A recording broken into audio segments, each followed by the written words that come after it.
Assalamualaikum warahmatullahi wabarakatuh. Halo semuanya, semoga sehat semua. Jumpa lagi dengan saya Jutama. Kita tahu beberapa waktu yang terus berjalan ini, TMJ dikaitkan untuk menjadi pengurus Harimau Malaya, dan nampaknya muncul juga nama baru yang kemungkinan masuk kandidat untuk jadi pengurus Harimau Malaya, yang mana TMJ sendiri sudah diberikan lampu hijau oleh Bapak Hamidin ya, terkait mungkinkah kalau TMJ jadi pengurus Harimau Malaya. Dan kita tahu beberapa waktu yang lalu ya, kemarin TMJ juga didatangi oleh Hamidin dan juga Kim Kang-gon. Nah, tapi ada nama baru ya, selain dari Tunku Mahkota Johor. Selanjutnya ada juga soal alasan kenapa Liridon Krasniki akhirnya didatangkan oleh Trengganu. Nanti kita dadakan. Oke, yang pertama ini soal kaitannya dengan TMJ dengan skuad Harimau Malaya ya. Ini cukup ramai diperbincangkan. Kita tahu TMJ juga belakangan ini cukup konsen dengan skuad Malaysia ya, karena kaitannya dengan kebugaran, terus memfasilitasi untuk menggunakan Stadium Sultan Ibrahim. Ditambah ya kemarin tentu kunjungan Kim Kang-gon, Bapak Hamidin selaku Presiden FAM ke kandang dari Johor Darul Ta'zim. Nah, ini kalau saya baca dari harimaumalaya.com, ini muncul nama baru yang mungkin sudah familiar juga untuk penyokong bola sepak Malaysia ya. KJ atau TMJ, siapa yang lebih layak jadi pengurus Harimau Malaya? Ini tajuknya dari harimaumalaya.com. Sejak minggu lalu, peminat bola sepak tanah air kecoh di media sosial berbicara mengenai isu pengurus untuk pasukan kebangsaan. Selepas Presiden Persatuan Bola Sepak Malaysia ataupun FAM, Datuk Hamidin Mohamad Amin, memberi komen mengenai kabar angin tentang pelantikan Tunku Mahkota Johor, Tunku Ismail Idris memegang jawatan tersebut. Hamidin dalam jawaban ringkasnya kepada media, beliau tidak menolak kemungkinan itu dengan berkata, TMJ pengurus Harimau Malaya, mengapa tidak? Ramai peminat memberi maklum balas yang pelbagai mengenai kenyataan tersebut. Dan ketika semua sedang rancak bercakap mengenai TMJ sebagai pengurus Harimau Malaya, kini timbul pula cadangan baru, yaitu Khairi Jamaluddin ataupun KJ sebagai pengurus skuad negara. Ketika ini jawatan tersebut digalas oleh Ketua Jurulatih Kim Kang-gon sejak mengambil alih pasukan pada 2021. TMJ pernah menjawat jawatan Presiden FAM pada tahun 2017 dan membawa perubahan besar dari dalam sistem pentadbiran FAM, termasuk membawa pasukan bawah 23, pasukan bawah 19 dan juga pasukan bawah 16 ke pusingan akhir Piala Asia. Selain tugasan bersamaan FAM, baginda juga memberikan pemilik klub bola sepak terkenal Johor Darul Ta'zim, yang mana ia merupakan sebuah klub gergaji di rantau Asia Tenggara, dan musim lalu berjaya merangkul kejuaraan Liga Super buat kali 9 berturut-turut. Bukan itu saja, di bawah kepemimpinan TMJ, juga pasukan Harimau Selatan pernah menjulang Piala AFC pada tahun 2015 dan berjaya marah ke pusingan 16 AFC Champions League 2022. TMJ yang merupakan seorang pecinta bola sepak turut tidak lokek untuk membantu pasukan kebangsaan menerusi pelbagai sumbangan, termasuk menajah penukaran rumput di Stadium Nasional Bukit Jalil dari rumput lembu ataupun kongres kepada Zeon Zosia. Banyak lagi sumbangan TMJ terhadap bola sepak tanah air, dan mungkin baginda telah menjadi pengurus pasukan kebangsaan yang baik.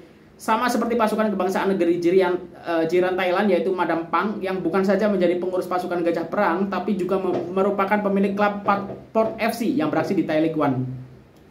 Dalam pada itu, satu lagi nama yang kini menjadi sebutan ramai peminat adalah Khairi Jamaluddin, yang dilihat mampu menggalas tanggung jawab itu, memandangkan beliau kini tiada sembarang jawatan dalam pentadbiran kerajaan baru.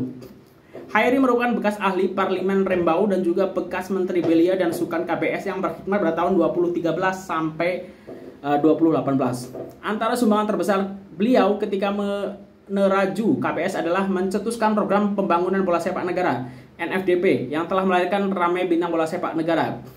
Khairi juga pernah menjawat jawatan sebagai naib Presiden FAM pada tahun 2007, membuktikan bahwa beliau mempunyai kredibiliti dalam industri bola sepak. Malah TMJ sendiri baru-baru ini terus memberikan bayangan mahu menggunakan hikmat Khairi kepada Ketua Pegawai Eksekutif ataupun CEO JDT menjadi bukti baginda yakin dengan kemampuannya. Kedua-dua figura ini telah membuktikan kemampuan bahwa mereka layak untuk menjawat jawatan pengurus pasukan Harimau Malaya berdasarkan pengalaman yang mereka miliki Namun, pemilihan pengurus pasukan perlu diteliti supaya prestasi Harimau Malaya sentiasa berada di tahap yang terbaik.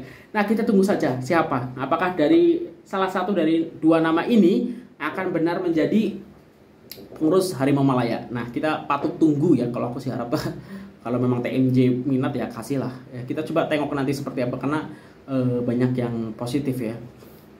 Nah, selanjutnya ini kaitannya dengan kepindahan Liridon Krasniqi ke Trengganu FC dan ini diderahkan alasannya ya. Ini dari stadiumastro.com. Liga Super kehadiran Liridon satu keperluan buat Trengganu FC kata Sten Bruckner. Ini juru latih dari TFC ya.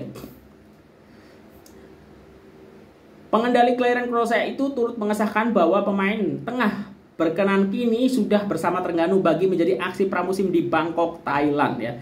Ini yang memang kemarin aku buat video. Ketika selesai video sudah diumumkan bahwa Liridon Krasniqi sudah resmi jadi pemain Trengganu ya. Kemarin aku sempat post rumor tapi ternyata benar. Dia telah memulakan latihan bersama kami semalam dan saya berharap dia akan memperkuatkan pasukan kami, katanya kepada wartawan Astro Arena yaitu Zulhemi Zainal Azam. Saya sudah sebulan bersama pasukan ini dan hampir separuh daripada seluruh pasukan saya merupakan pemain baru. Saya juru latih baru, jadi keperluannya mungkin berbeda berbanding sebelum ini. Kami perlu saling memahami sesama sendiri dan apa yang saya dapat lihat.